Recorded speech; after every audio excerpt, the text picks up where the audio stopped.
Everyone, मेरा नाम है Pradeepika. Welcome back to my channel Pradeepika math science classes. और हम क्या कर रहे थे बेटा, हम क्लास 11th का मोशन इन अ प्लेन पढ़ रहे थे। पहला चैप्टर इंट्रोडक्टरी मतलब इंट्रोडक्शन आपका ऑलरेडी हो चुका था, जिसमें हमने scalar quantities and vector quantities complete कर ली थी ऑलरेडी। अभी हम नेक्स्ट क्या करने वाले थे, position and displacement vector. Okay, सबसे पहले लाइक कर दो, सब्सक्राइब कर दो, शेयर कर दो और कमेंट भी कर दो यार। चलो अभी देखो, अभी क्या बोला है, पोजीशन डिस्प्लेसमेंट वेक्टर। क्या पढ़ना है, ये हम ऑलरेडी पढ़ चुके थे। अब हम पढ़ेंगे पोजीशन डिस्प्लेसमेंट वेक्टर। इसमें क्या पढ़ेंगे बेटा, देखो क्या होता है एक्चुअली वेक्टर्स में। ये देखिए, ये ग्राफ है जो x और y के बीच में है, x एंड y के बीच में है। ये ओरिजिन पॉइंट 0 है, ठीक है भाई। अच्छा, इसमें देखो बेटा, एक वेक्टर आपको r दिखाई गई है और एक आपको r डैश दिखाई गई है। ये एक्चुअली है क्या बेटा, आपने क्लास 10th में कोऑर्डिनेशन सिस्टम पढ़ा था ना मैथ में, है ना। कोई भी अगर आपको दो कोऑर्डिनेट दे दिए जाए किसी भी लाइन के, तो आप उस लाइन की लेंथ निकाल सकते हो ना, निकाल सकते थे। उसमें एक्स वाई कोऑर्डिनेट्स ही होते थे और आपको एक्स वाई की वैल्यू दी होती थी। ऐसे करते थे ना आप 10th में, याद है आपको। इस तरह से आपका क्या होता था, y और x होता था और मान लो कोई लाइन होती थी x1 x1 y1 इसके कोऑर्डिनेट है और इस पॉइंट के कोऑर्डिनेट है x2 एंड y2। तो आप क्या करते थे बेटा, इनकी वैल्यू निकालने का आपके पास फॉर्मूला होता था ना। क्या फॉर्मूला होता था इनकी वैल्यू निकालने का, देखा जाए तो। वैसे यहाँ पे उसका कोई काम नहीं है, मैं आपको रिलेट करना सिखा रही हूँ कि मैथ से साइंस किस तरह से रिलेट है। आपने जो पढ़ा है 10th में वो वेस्ट नहीं है। बच्चे मुझसे अक्सर क्वेश्चन पूछते हैं, मैम मैथ क्यों कर रहे हैं हम इतना सारा, ये कब यूज होने वाला है। ये फिजिक्स में यूज होगा, ये साइंस में यूज होगा। और ये कहाँ यूज होने वाली है, science and physics all life use होगी, कहीं ना कहीं किसी ना किसी वे में। कभी गाड़ी चला रहे हो तो उस टाइम यूज होगी, कभी घर में कुकिंग कर रहे हो तो यूज होगी, कभी आप भाग रहे हो स्पीड से तो वहाँ यूज होगी। हर जगह फिजिक्स है, ठीक है ना भाई। फिजिक्स मतलब साइंस है, ठीक है भाई। अच्छा, आपने ये पढ़ा था ऑलरेडी। ये कहाँ पढ़ा है आपने, 10th में पढ़ा है ना। तो आपको क्या निकालते थे, इनकी डिस्टेंस निकाल लेते थे फॉर्मूले से। क्या डिस्टेंस का फॉर्मूला होता था, जो भी डिस्टेंस मान लो इसकी जो भी डिस्टेंस है वो क्या होती थी, x2 माइनस x1 का whole square plus y2 minus y1 का होल स्क्वायर। ये फॉर्मूला होता था, है ना। तो वो क्या था बेटा, वही ये वेक्टर है एक्चुअली। ये जो हम डिस्टेंस था ना, ये जो r एंड r डैश दिख रहा है ना, ये वही वेक्टर है। अगर इसका नंबर आपको मान लो कोऑर्डिनेट दिए होते, एक एक कोऑर्डिनेट तो इनका 0 0 है और दूसरे कोऑर्डिनेट समथिंग समथिंग होंगे x y, है ना। तो आपको अगर इसकी वैल्यू निकालने बोलते हैं तो आप उन फॉर्मूले के थ्रू निकाल सकते हो। एक्चुअली ये वही है। और क्या है एक्चुअली आपके यहाँ पे, ये है पोजीशन वेक्टर। ये क्या है बेटा, ये पोजीशन वेक्टर है कि आपका कोई ऑब्जेक्ट था जो P पॉइंट पे था और थोड़ी देर बाद वो टाइम के साथ कहाँ पे आ गया, P डैश पॉइंट पे आ गया, ठीक है ना। P डैश पॉइंट पे आ गया। तो ये क्या है, ये आपका पोजीशन वेक्टर है R, ये भी आपकी पोजीशन वेक्टर है R डैश। पहले R पे था, मतलब R पोजीशन थी आपके ऑब्जेक्ट की, फिर R डैश पोजीशन हो गई आपके ऑब्जेक्ट की, है ना। अच्छा, तो इसमें आपका डिस्प्लेसमेंट वेक्टर क्या होगा, ये जो सबसे शॉर्टेस्ट होगा इन दोनों को जोड़ने वाला पॉइंट, ये क्या कहलाएगा, डिस्प्लेसमेंट वेक्टर कहलाएगा बेटा, है ना। अच्छा, ये किस तरह से यूज होंगी ये चीजें, मैं आपको जब न्यूमेरिकल्स वगैरह कराऊंगी आगे आप पढ़ोगे तब आपको समझ में आएगा। अच्छा, एक और आपको दिया है डायग्राम, ये वाला डायग्राम। कौन सा डायग्राम एक और दिया हुआ है, ये वाला डायग्राम दिया है आपकी बुक में। इसमें भी वही है, एक y कोऑर्डिनेट है, एक x कोऑर्डिनेट है ना। अच्छा, यहाँ पे क्या दिखाया गया है बेसिकली कि ये देखिए, एक पाथ है ये आपका, ये PDQ, ठीक है। एक पाथ है आपका ये वाला PBC, ठीक है। एक पाथ है आपका PBE, फिर कहाँ गया ये कुछ मैंने गलत कर दिया शायद, EFQ, इस तरह से, है ना। ये 3 पाथ है, 3 पाथ के थ्रू आप कहाँ जा रहे हो, इस पॉइंट से इस पॉइंट पर जा रहे हो, P से Q पॉइंट पर जा रहे हो, किस किस पाथ के थ्रू। और एक पाथ है आपका PQ डायरेक्टली, ठीक है ना। कितने पाथ हो गए, ये 1 पाथ, ये सेकंड पाथ, ये वाला third path and fourth path क्या हो गया, ये वाला फोर्थ पाथ, है ना। 4 पाथ दिए हैं आपको, लेकिन ये सब तो क्या हो गए, ये पाथ लेंथ हो गई। ये सब सारी की सारी बाकी क्या है, पाथ लेंथ है। लेकिन इसमें सिर्फ डिस्प्लेसमेंट वेक्टर कौन सा होगा बेटा, डिस्प्लेसमेंट वेक्टर होगा ये वाला P से Q। Smallest distance between the 2 point is a displacement, है ना। इसलिए हमेशा आप पढ़ते आ रहे हो ना, magnitude of displacement is either less, displacement का मैग्नीट्यूड, ये देखिए ये डिस्प्लेसमेंट होगा। ये सारे पॉइंट्स में अगर पाथ लेंथ पूछेंगे तो आप ये इतनी बड़ी बड़ी बड़ी बड़ी सारा करेक्ट करके बताओगे जोड़ जाड़ के।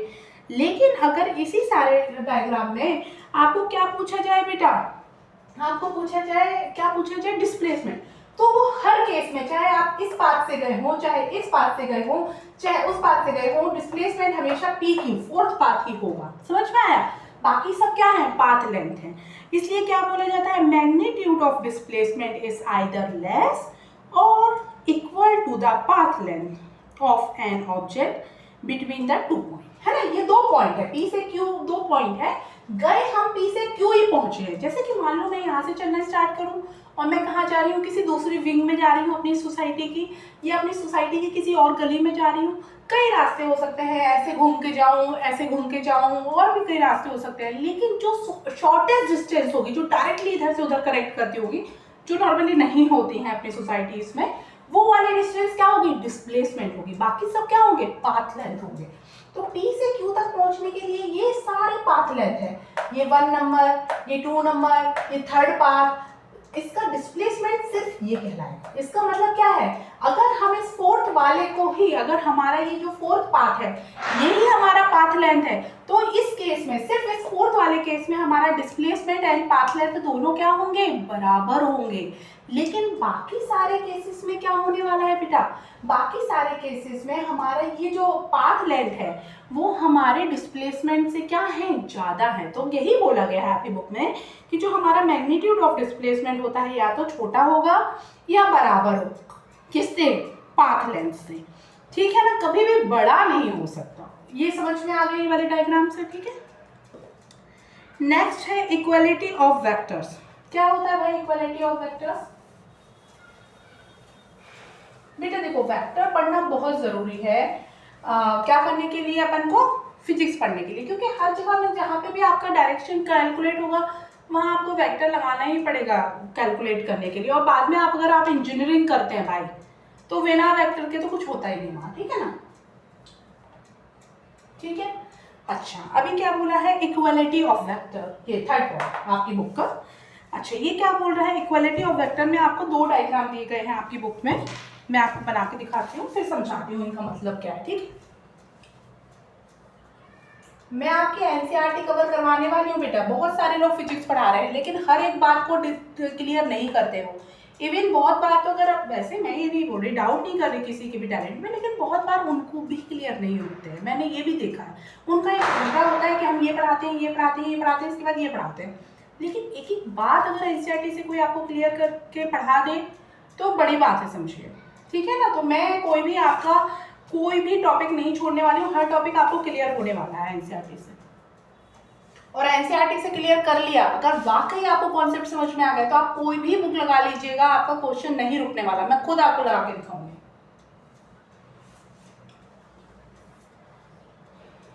ये देखिए, ये आपके बुक में डायग्राम दिया हुआ है।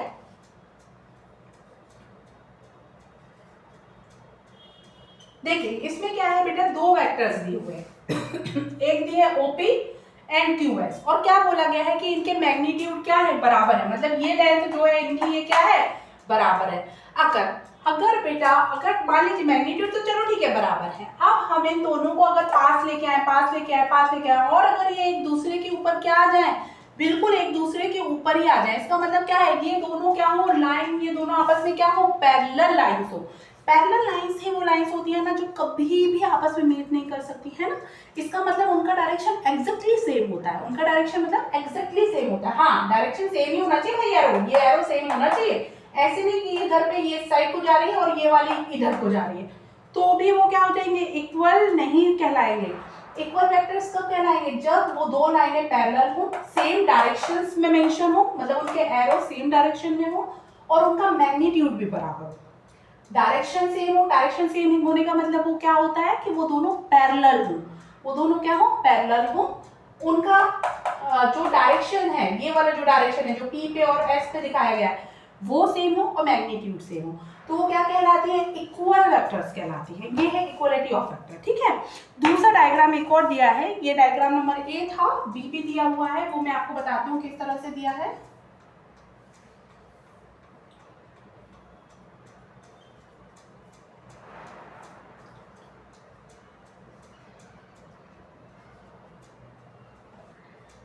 देखिए दूसरी भी ओपी, अपन ने पहले ओपी एंड क्यू एस देखी थी, अभी क्या है O dash P dash Q dash S dash, है ना, क्यू डैश एस डैश, ठीक है। ए और बी पहले वेक्टर देखी थी, अब ए डैश और बी डैश वेक्टर है, ठीक है भैया। अब देखो बेटा मैग्नीट्यूड तो इनका वही है, सेम है, बस हमने क्या कर दिया, डायरेक्शन थोड़ा सा अलग कर दी है। डायरेक्शन इस केस में क्या है, अलग है। ये डायरेक्शन पैरेलल दिख रही है आपको, नहीं, जब डायरेक्शन भी पैरेलल होगी तभी वो एक दूसरे के क्या कहलाएंगी, इक्वल कहलाएंगी। सिर्फ मैग्नीट्यूड बराबर होने से वो इक्वल नहीं कहलाएंगी, बस यही है इक्वलिटी ऑफ वेक्टर, ठीक है। नेक्स्ट थर्ड है अपना, थर्ड क्या है भाई, इसके बाद वाला क्या है, इक्वलिटी ऑफ वेक्टर हो गया आपका। अब है multiplication of vector via real number, ठीक है। नेक्स्ट हम क्या समझने वाले हैं, ये आपको समझ में आ गया होगा। देखो बेटा कोई भी वेक्टर है, कोई भी आपकी वेक्टर है, आपने मान लो उससे को किसी भी नंबर से मल्टीप्लाई किया, ठीक है ना। अच्छा आप रियल नंबर से मल्टीप्लाई कर रहे हैं, रियल नंबर का मतलब ये है कि उसमें डायरेक्शंस नहीं है। रियल नंबर क्या है हमारे, multiplication of vector by real number, real number से कर रहे हैं, इसका मतलब वहाँ कोई डायरेक्शन नहीं है। मान लो हमारे कोई वेक्टर है, ये हमारी एक ए बी वेक्टर है, ए वेक्टर है, मान लीजिए पी क्यू लाइन है, ये हमारी ए वेक्टर है, ठीक है ना भाई।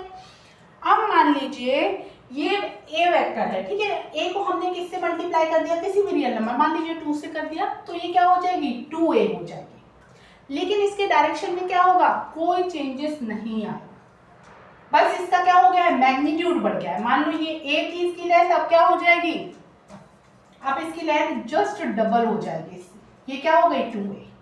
समझ में आया रियल नंबर से मल्टीप्लिकेशन का क्या मतलब है। अच्छा अब यही नंबर मान लो नेगेटिव होता है, ये a थी, a को हमने किससे मल्टीप्लाई कर दिया, -2 से मल्टीप्लाई किया।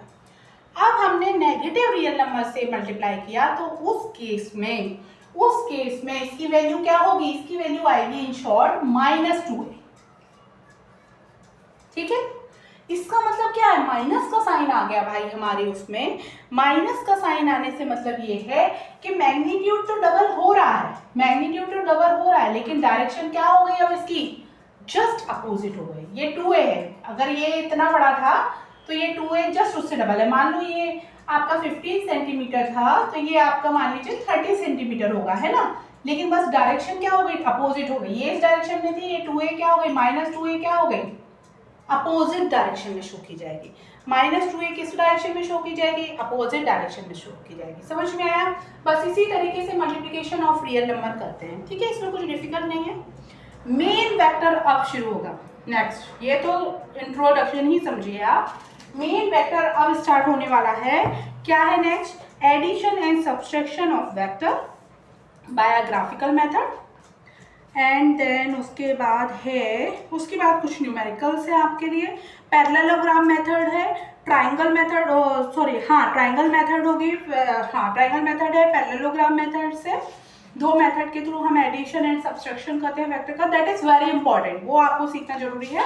तो ये हम नेक्स्ट लेक्चर में करने वाले हैं, नेक्स्ट क्लास में डिस्कस करने वाले हैं। तो आप प्लीज़ नेक्स्ट क्लास मेरी मे बी कल या परसों में आएगी। एक ऑल्टरनेट डेज में ऑलमोस्ट आता है मेरा वीडियो, या डेली भी आता है जैसे टाइम मिलता है, तो आप उसको मिस नहीं कीजिएगा। उसके बाद एक न्यूमेरिकल दिया हुआ है, वो भी हम सॉल्व करेंगे। उसके बाद है रिजोल्यूशन ऑफ वेक्टर। देन सारा हम चैप्टर धीरे धीरे कंप्लीट करेंगे, सारा वेक्टर सीखेंगे। वेक्टर सीखना बहुत ज़रूरी है, बिना वेक्टर के आप कुछ नहीं करेंगे, ठीक है। ओके बच्चों, bye. Next addition and subtraction हम नेक्स्ट कल करते हैं या परसों। Okay bye.